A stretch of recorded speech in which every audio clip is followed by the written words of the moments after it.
How can you win? You can't win. The game is fixed.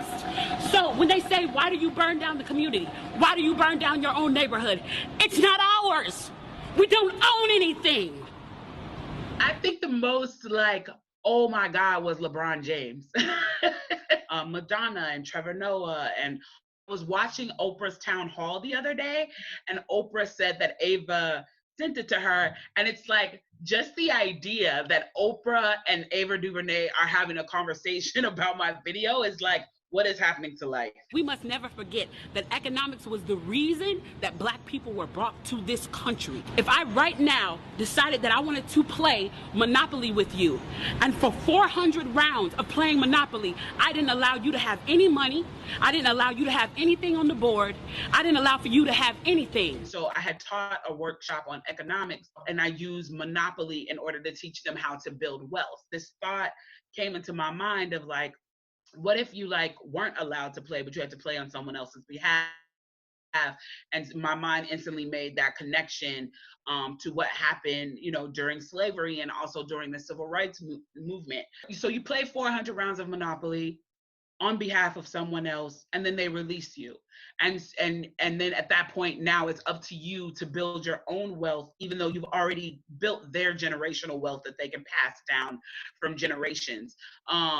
And so people did that. That was Tulsa. That was Rosewood. Those are places where we built Black economic wealth, where we were self-sufficient, where we owned our stores, where we owned our property, and they burned them to the ground. The Greenwood area of Tulsa, Oklahoma, which is referred to as the Black Wall Street, was an all-Black community that was thriving, that had successful businesses, that was generating a huge amount of income in the Black community. And they were basically bombed. If you didn't like what I did, you got to burn it like they did in Tulsa and like they did in Rosewood. How can you win? How can you win when you've been stripped of everything? I mean, Black Americans, we've even been stripped of our names. We can't even track back our heritage. So the thing is that what a lot of allies ask, what can I do? What can I do? What they have to do is recognize that white supremacy is not a Black issue that they should show empathy for, but it's a white issue that they need to correct. There's a social contract that we all have, that if you steal or if I steal, then the person who is the authority comes in and they fix the situation. But the person who fixes the situation is killing us. So the social contract is broken.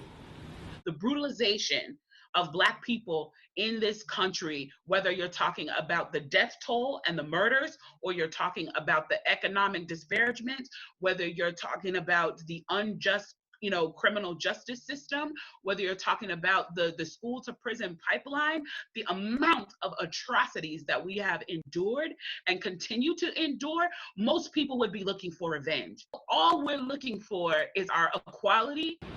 You broke the contract when for 400 years we played your game and built your wealth. You broke the contract when we built our wealth again on our own, by our bootstraps in Tulsa, and you dropped bombs on us. When we built it in Rosewood and you came in and you slaughtered us.